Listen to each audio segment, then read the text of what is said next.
தாழ்ந்து பணிந்து ஆராதிப்போம்.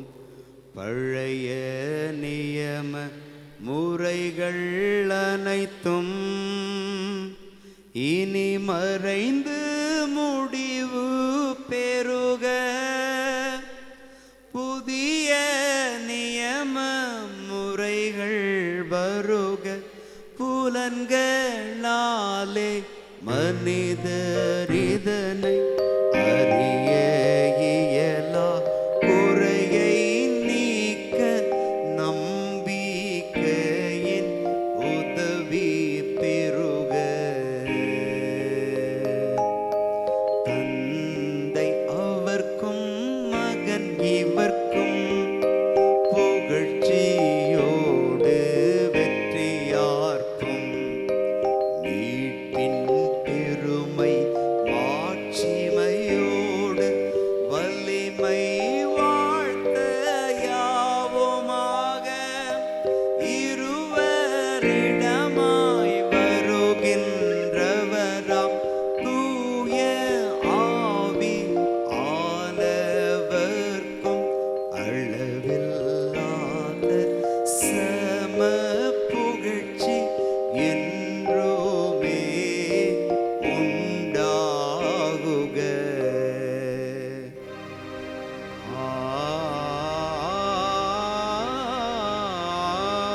ஆமென். மன்றாடுவோமாக. இறைவா, இந்த வியப்புக்குரிய அருளடையாளத்திலே உம்முடைய பாடுகளின் நினைவை எங்களுக்கு விட்டு சென்றி உமது திருவுடல் திரு இரத்தமாகியவற்றின் தூய மறைபொருளை வணங்கும் நாங்கள் உமது மீட்பின் பயனை இடைவிடாமல் தொய்த்துணர்ந்து மகிழ அருள்வீராக. என்றென்றும் வாழ்ந்து ஆட்சி செய்கின்றவர் நீரே.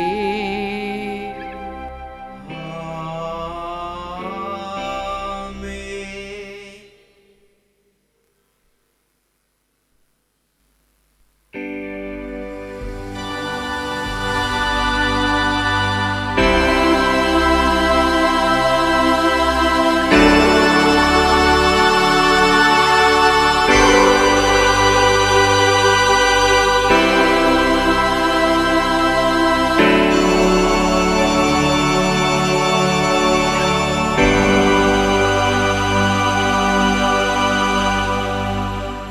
எல்லோரும் இரு கைகளை மேலே உயர்த்தி அசைத்து பாடுவோம்.